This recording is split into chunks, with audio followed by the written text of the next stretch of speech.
రోజా అన్న పేరు తెలుస్తూ రోజా నా అన్నది కొంచెం కష్టంగా అనిపించింది. ఆయన కూడా రోజన్న గారు అని పిలిస్తే పలికారనమాట. ప్రేర్ చేస్తారా అండి అంటే చేస్తానమ్మా, కొంచెం ఇప్పుడు మా పాపలతో ప్రేర్ చేసుకునే టైం అయింది, ఇలా నన్ను ఎవరో చెప్పారు, ఇలాగ నంబరు ఇచ్చి చెప్పారు కానీ నాకు గుర్తులేదు, జాయిన్ అయ్యాను అని చెప్పి అన్నారు. మళ్ళీ కొంచెం సేపట్లో వచ్చి కలుస్తానని వాళ్ళ అమ్మాయిలతో ప్రేర్ చేసుకొని మళ్ళీ వచ్చి కలుతారు. కలిసిన తర్వాత అప్పుడు ప్రేయర్ చేశారు. అప్పుడు చెప్పాను అనమాట, ఇలాగా ఉంటుందండి మాకు ప్రేయర్లు అంతా మొత్తం. నేను మన ఎస్తేర్ ప్రేయర్ సెల్ కి సంబంధించి మార్నింగ్ నుంచి నైట్ వరకు ఏం జరుగుతాయో, వీక్ డేస్ లో ఏం జరుగుతాయో అన్ని ప్రేయర్స్ నేను ఎక్స్ప్లెయిన్ చేసి చెప్పాను అనమాట. ఇలా ఉంటది, పద్మాంటి వాక్యం చెప్తారు, మీరు కూడా రండి, రేపు మార్నింగ్ కలవండి, బాగుంటది అని చెప్పన్నాను అని చెప్తే అలాగేనండి అన్నారు. అన్న తర్వాత ఆ తర్వాత నెక్స్ట్ డే మార్నింగ్ చూస్తే ఆమె పేరుంది. భలే కలిసారే ఒకసారి చెప్పగానే అనుకున్నాను. అలాగా మనతో కలుస్తూ కొద్ది కాలంలోనే ఎంత యాక్టివ్ పర్సన్ అయిపోయారంటే ఇస్తేర్ ప్రేసల్లో కొత్తగా జాయిన్ అయిన వాళ్ళందరికీ కూడా నేను ఏదైతే రోజునా గారికి చెప్పానో వీక్ డేస్ లో ఏం జరుగుతున్నాయి అన్ని విషయాలు ఆమె వాళ్ళకి చెప్పడం స్టార్ట్ చేశారు.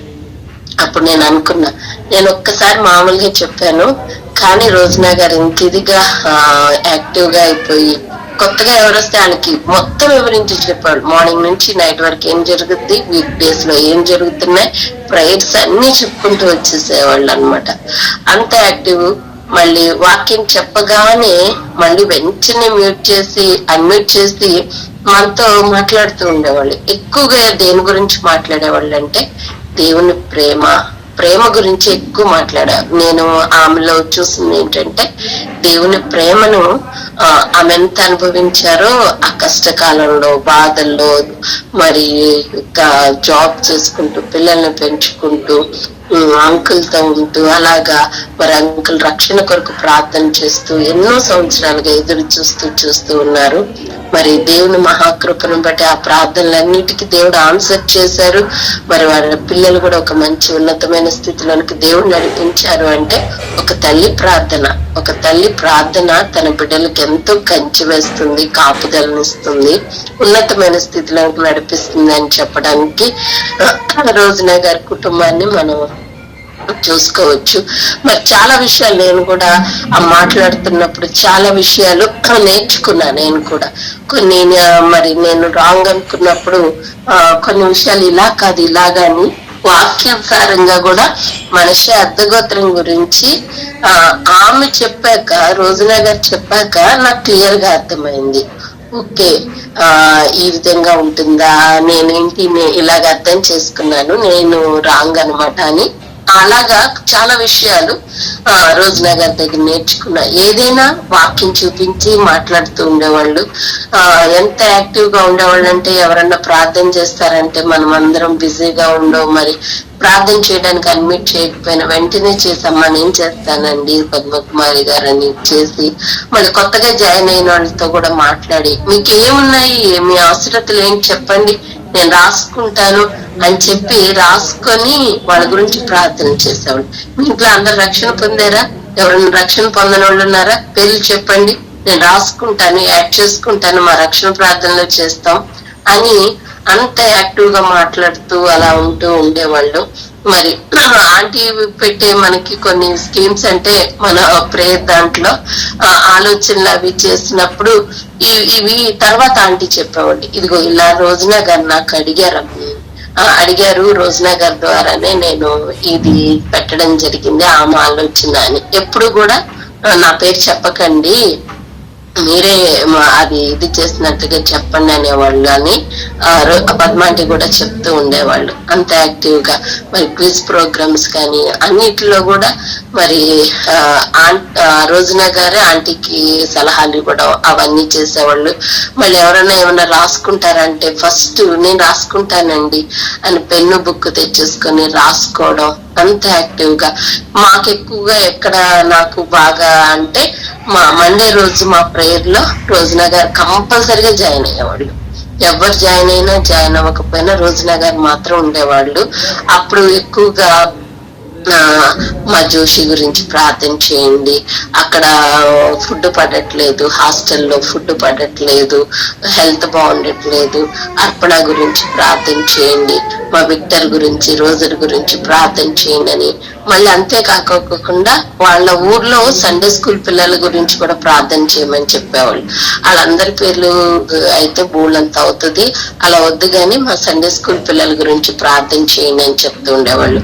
అలాగే ప్రార్థన చేసేవాళ్ళం. ఒక రోజు మరి రోజరు మరి ఖమ్మం వచ్చాడో లేకపోతే రోజునగర్ హైదరాబాద్ వచ్చారో గాని, నేను ప్రార్థన చేసిన తర్వాత మళ్ళీ రోజున గారు అడ్మిట్ చేసి మా రోజర్ గురించి ప్రార్థన చేయమని అడుగుతున్నాడండి, ఒకసారి ప్రార్థన చేయండి అంటే, నేను ఇందాక చేశానండి అంటే, లేదు మా వాడు మళ్ళీ నన్ను అడిగాడు ఆంటీతో ప్రేయర్ చేయించు నా గురించి అని అంటే, అప్పుడు మళ్ళీ నేను ప్రార్థన చేశాను. ప్రార్థన చేసినప్పుడు రోజర్ వెళ్ళిపోయి ఒక చున్నీ తెచ్చుకొని తల మీద వేసుకొని మోకరించి ప్రార్థన చేస్తున్నా. అది ఫోటో తీసి నాకు ఫోటో పెట్టారనమాట. ఇదిగోండి మీరు ప్రార్థన చేస్తుంటే మా రోజర్ ఇలాగా, రోజర్ అంటే చిన్న బాబాయ్ కదా, చిన్న ఆయన, పెద్ద ఆయన కాకుండా చిన్న ఆయన, ఇదిగోండి ఇలాగా ప్రార్థన చేస్తారని ఫోటో కూడా నాకు పెట్టి పంపించారనమాట.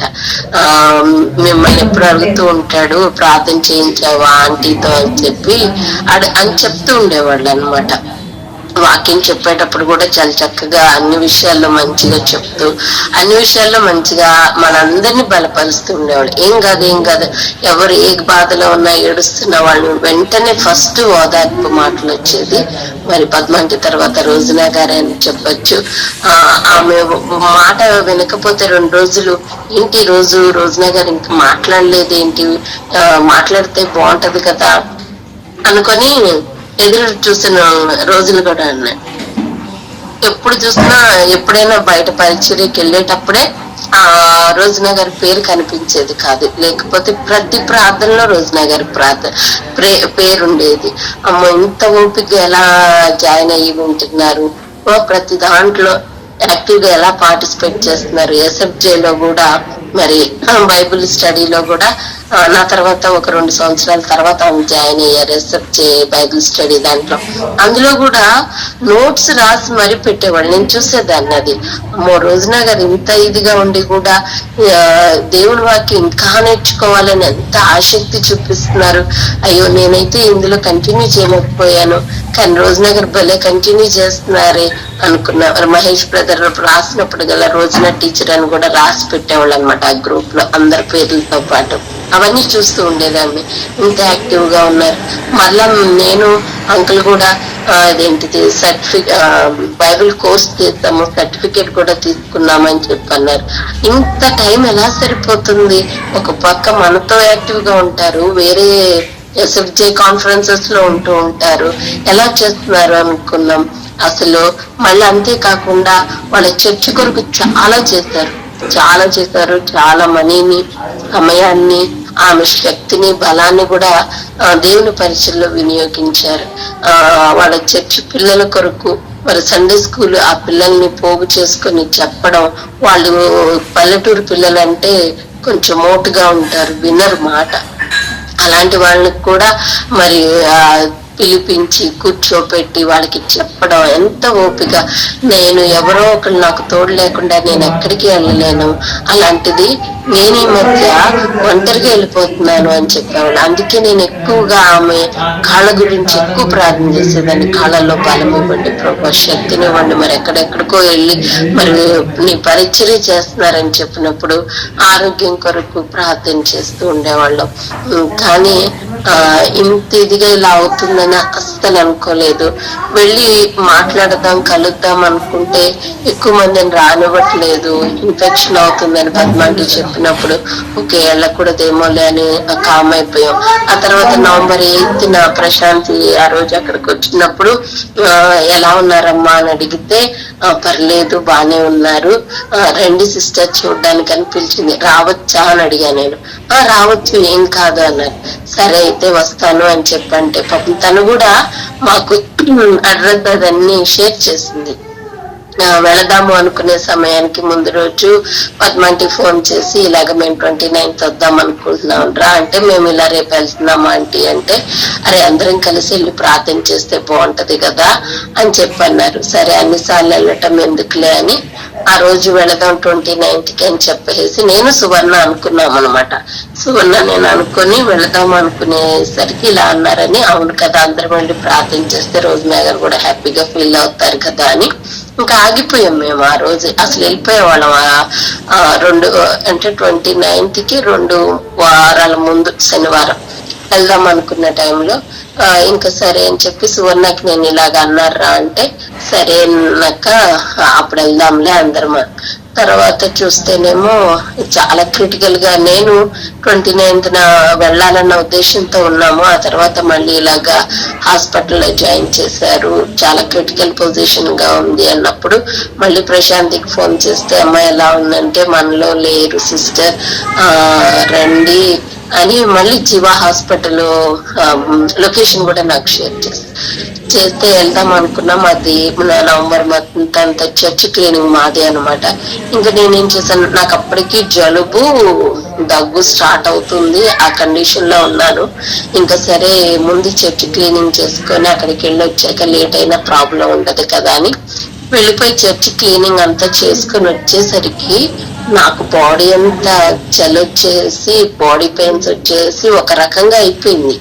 ఇంకా నేను సువర్ణకు ఫోన్ చేసి నాకు సిచ్యువేషన్ ఇలా ఉంది వద్దాం అనుకున్నానంటే, అక్క మీరు అలా ఉన్నప్పుడు ఐసీయూలోకి అస్సలు పంపించరు, మీరు కూడా అలా ఉన్నప్పుడు ఎలా రాగలుగుతారు, వద్దులే మనం మండే వెళదాము, ఎట్లయినా మండే చూసుకుందాం లేదంటే నేను సువర్ణ ఓకే మండే అన్న వెళ్ళి చూసొద్దాము, మదీనా కూడా అంటున్నారు కదా అక్కడికి వెళ్దాము అనుకున్నాం అనమాట. ఇంకా ఆంటీకి కూడా నేను చెప్పాను ఇలా ఉంది నా కండిషన్ అంటే, ఓకేరా నువ్వు అంత దూరం నుంచి మాకు చాలా దూరం అది వెళ్ళడం అంటే కష్టమే కదా వద్దులే, అది కాక నువ్వు నీకు హెల్త్ బాగోనప్పుడు రానివ్వరు ఇక్కడ, ఐసీయూలోకి ఎవరిని అలౌ చేయరు అని చెప్పనడాన్ని బట్టి ఇంకా నేను ఆగిపోయా. ఇంకా నేను ఆ రోజంతా ముసుగు పెట్టి పడుకునే ఉన్నాను అసలు. ఆ తర్వాత ఈవినింగ్ మెసేజ్ చూసేసరికి చాలా ఇది అనిపించింది. ఫస్ట్ రోజున గారు నేను కంటి ఆపరేషన్ అయిన తర్వాత మళ్ళీ నార్మల్ గా కలిశారు. గర్భసంచి విషయంలో కూడా ప్రార్థన చేయండి అన్నప్పుడు అప్పుడు కూడా నేను అడిగాను, ఎందుకు ఇలా బ్లీడింగ్, నేను మీకు మెనోపాజ్ రాలేదా అంటే వచ్చింది, అయినా కూడా నాకు ఈ మధ్య ఎక్కువగా అవుతుందని చూపించుకున్నానంటే, అయితే గర్భసంచి తీయించేసుకోవడమే మంచిదండి, తీయించుకోండి అని కూడా నేను మాట్లాడాను. ఆ తర్వాత ఇది బయాప్స్ కి పంపిస్తున్నాం అన్నప్పుడు రిజల్ట్ ఏమొచ్చింది ఏం చెప్పలేదేంటి అని ఆపరేషన్ అయిపోయాక అనుకున్నాను. నేను అనుకున్నాక అంతా మంచిగానే ఉండుంటదేమో అందుకనే రోజనా గారు ఇంకా ఏం చెప్పలేదు అనుకుంటా అని నేను ఊరుకున్నా. ఆ తర్వాత ఆంటీ లంగ్స్ లో ప్రాబ్లం వచ్చింది, ఇన్ఫెక్షన్ వచ్చింది, అందరూ ప్రేయర్ చేయండి అంటే మామూలుగా లంగ్స్ ఇన్ఫెక్షన్ అయ్యిందేమో అంతే అనుకున్నాం కానీ ఏం లేదు. ఆ రోజు సాక్ష్యం చెప్తూ నేను 3 నెలల నుండి క్యాన్సర్ తో సహవాసం చేస్తున్నాను అన్నారు.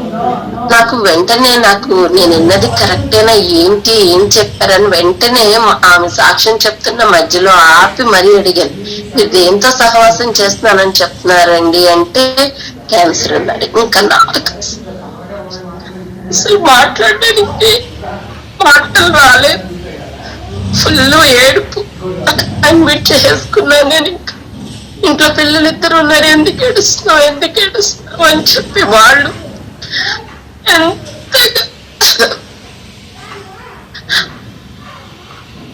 చాలా బాధేస్తుంది.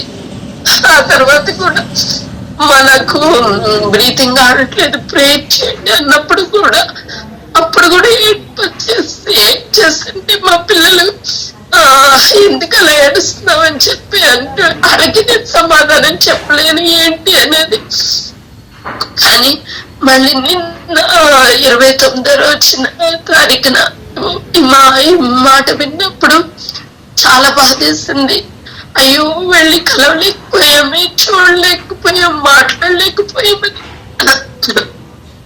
చాలా బాధగా అనిపించి సువర్ణకు ఫోన్ చేశాను, అక్క పనిలేదక్క, మరి మేము వెళ్ళి చూసేసి వస్తాము, మేము వెళ్ళొస్తున్నాం, నేను శ్రీజ్యోతి వెళ్ళొస్తాము అని చెప్పి అంది. తను వాళ్ళు వెళ్ళారు. నాకైతే చాలా బాధ. నెక్స్ట్ డే వెళ్ళడానికి కూడా నాకు అవకాశం లేదు. చాలా కష్టమైన పరిస్థితుల్లోనే ఇంట్లో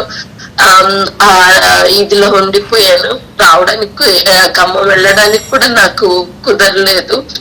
కానీ ఒకటి మళ్ళీ సంతోషం వేసింది, ఆమె శరీరంలో ఇన్ని నెలలు, మరి ఎప్పుడు తెలిసిందో, జూన్ జూలైలో వాళ్ళకి ఎప్పుడు తెలిసిందో కానీ మనకి సెప్టెంబర్ నెలలో చెప్పినట్టున్నారు ఇలాగాని.